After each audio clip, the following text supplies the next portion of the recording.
Hey guys, Just Nerds here, and we're going to talk about Avengers Age of Ultron, which we all just saw. Today it's me, Johnny, and our friend Daniel,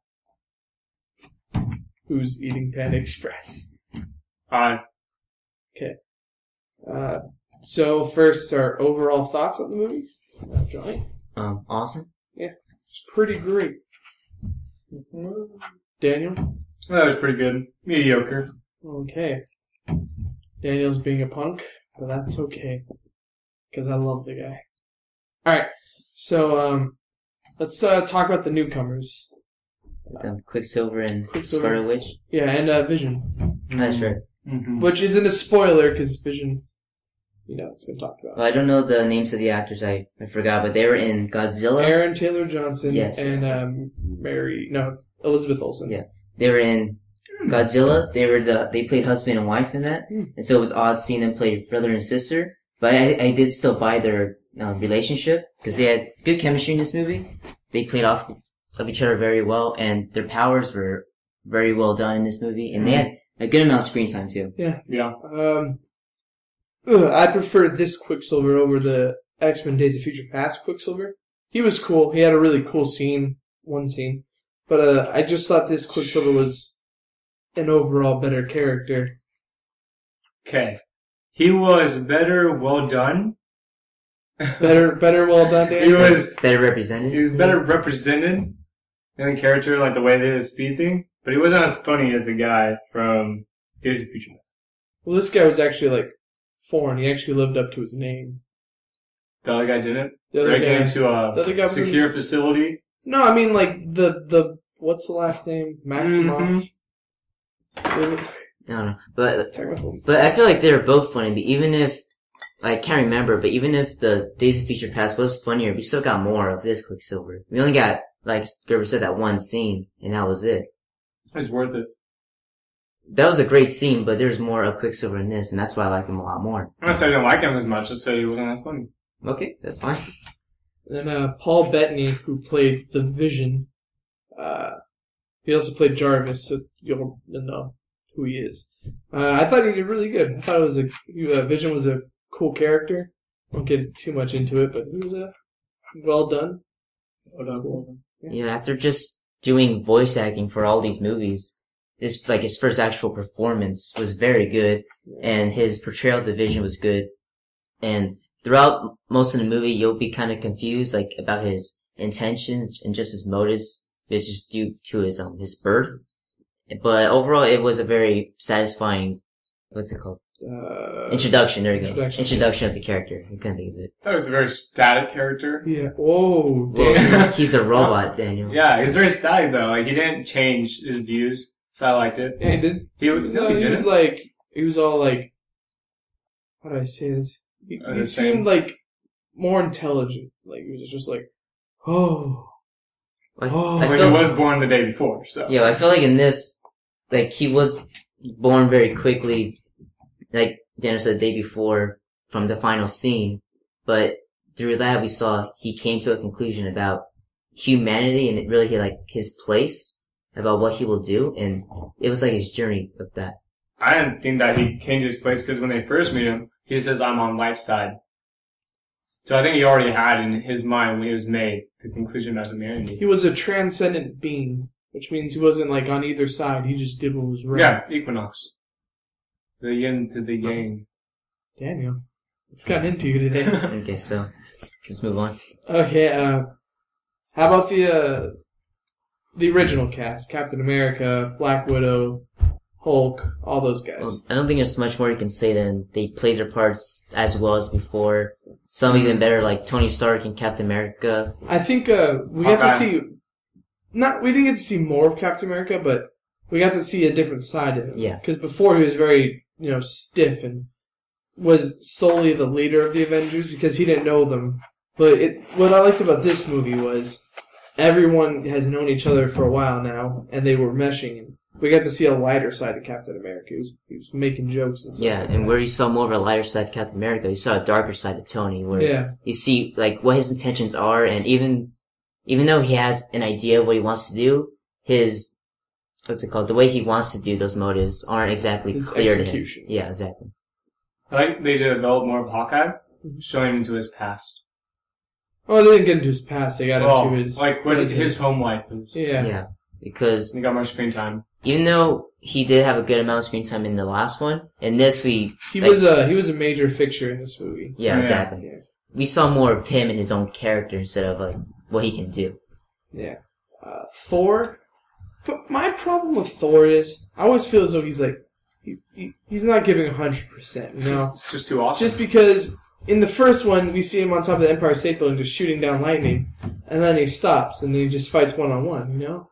Yeah, but I think in this it justified it because he had more conflict for future movies, which we'll see in Thor Ragnarok. This movie, it was a great standalone movie, but this movie you can see the progression to each movie coming after Captain America, Thor Ragnarok, Black Panther. Yeah, Black Panther. And especially Civil War. Yeah, Civil War. You can see it just because Tony and Captain America always had two different viewpoints, but you can really see, which I think might be one of the major plots in Civil War, their idea of justice and their idea of protection. Captain America and Tony Stark. Yeah, because like a Winter Soldier is really between Captain America and S.H.I.E.L.D. In this one, you really saw Captain America versus Tony's view. Well, this one, I wouldn't say they're at each other's throats the whole movie. There's some scenes where they are, but for the most part, they actually got along really well, which was good to see. Yeah, it's just when their views on certain subjects came to fruition, you really saw the conflict build up between them. Which I like, because I like the interaction between Tony and Captain America. It showed just how different they are, but it showed how much they like each other. Because even though they don't agree with each other sometimes, you can see that they respect each other. Yeah. Now, Ultron, he was pretty awesome. James Spader did a great job. Yeah. It wasn't what I expected from Ultron. He was very threatening, but he was also a lot more relaxed. Yeah, that's... When I saw it, I thought Ultron was be this scary, intimidating being the whole movie. But there were scenes where he was still intimidating and scary. But then he would talk normally, like a normal person. He would talk like a normal person and make jokes just like someone else. Like, no spoilers, but he would do things like what do you mean by that? Or like, the guys, come on, what are you doing? Come on.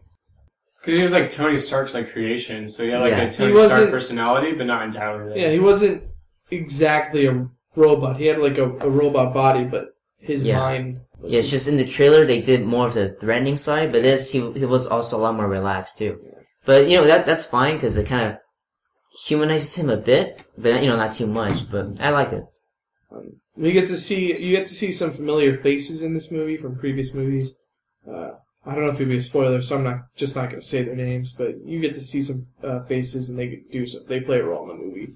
But, yeah. What did you think of Andy Serkis' character?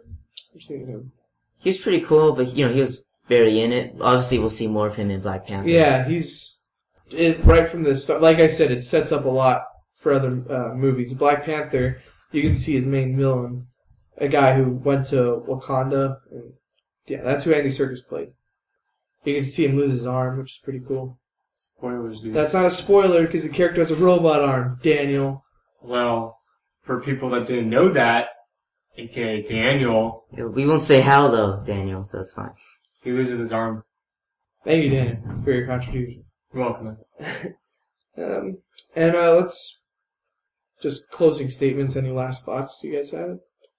Well, what I liked is how, the first one is more build-up for most of the movie and then a big climax in the end. This one, it started out, with action. It started out... With the climax. Kind of there wasn't really build up. There wasn't a lot of build up with the characters because we got that in the last movie, which we didn't need in this one. But I feel like it's not a spoiler, but until we got to the farm, it was kind of a little rocky because I feel like there was no time to really breathe, except for this scene where it's not a spoiler, but when they try to pick up Thor's hammer. That's already been. Yeah, I know. So I feel like that was the only scene where we were able to breathe, but other than that, it was kind of building up to Ultron and then more action and building up to more movies.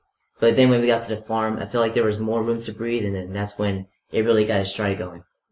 My overall thought is better than the first one. People might disagree just because the first one's cool, but I like this one because they became a team. They weren't just random people thrown together. The action scenes were great. what else? Yeah, I do agree with Johnny that it was very fast-paced from the start, but I sort of like that. I like that we didn't have to establish anything. It was, we already knew what was going on, sort of. And you didn't know what they were doing at the time, but you knew that they were a team, you know. You knew that everyone was, if you've seen all the Marvel movies, you knew everyone was at the same place at the same time. You know, Thor came back from Asgard and was living on Earth.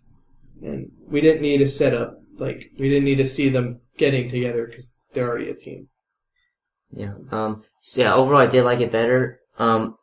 Sort of what I've heard is, like, people generally think the first one's better, but I think that's more of what it did. Like, it was basically history in the making with all these characters coming together. Yeah. But I feel like overall as a movie, the second one was better as a whole. Daniel, got anything to say? I would say it's different than the first one. Like, don't expect to go into it like, oh, it's going to be just like the first one, because it's a totally different movie. And I think, like, at one point, I did get bored, because it was so fast-paced. Like, I thought that it was just, like, so much that it just, like, kind of tired me out. Yeah, and once you got to the farm, I was like, okay, I can, like, get in with this movie. Yeah, and I heard that Joss Whedon actually wants to do more with this, because I hear that there's an extended version that they might do on DVD that was at least, like, 3 hours long. How long was it? Just wait on it. How long was this? Like, probably 2.5, right? 2.5 hours. Yeah, so here, Joss Whedon wanted to put more, but then they had to cut it for time in the theater. Right. So we might see that version later on. And one more thing. Like I said, you got to see more of Captain America, but I was talking about his personality. You also got to see more of his fighting ability, which I thought was cool. Because in the first Avengers, you see him fighting aliens, but this one, you can see he's definitely grown as a fighter. But Captain America, you see him doing a lot more flips and a lot of fighting, and I think it showed just how strong it is. There's a scene that was in the trailer, I think. He throws a motorcycle. He's also in the trailer. He takes on Ultron by himself, and he puts up a pretty good fight, you know. And I think it just showed, like, a lot more of Captain America. It showed a lot more of every character, really. Yeah. Thor and Tony Stark, you knew how strong they were, but you got to see a different side of them. Thor, he got his own private plot, and you get to see I take it back. You didn't really get to see a different side of Thor. You just get to see him taking on a different plot. You get to see a different side of Tony, different side of every character other than Thor. Thor's a pretty straightforward character, I think. I think they've also developed him so much over, like, the last, like, his 2 movies personally. Yeah. And it's like, there's not much more developing he can take. Yeah. Like I said, pretty straightforward character right now. Gotta love Thor, though. His long, luscious hair. You know, like you said, with how we got to see what Captain America could do. In Winter Soldier, that's more like grounded, real action, which is great. But in this, they could really go over the top. Yeah. Like we said, with the throwing a motorcycle, all that stuff. It was great. Yeah, that's pretty much it. Go out and see the movie. Great movie. But if you haven't seen the other movies, don't watch it because it's sort of pointless. You want to know what's going on. Like and subscribe. Thanks for watching. This has been Just Nerds. Bye. Movie sucked. What, Dan? You want to fight about it?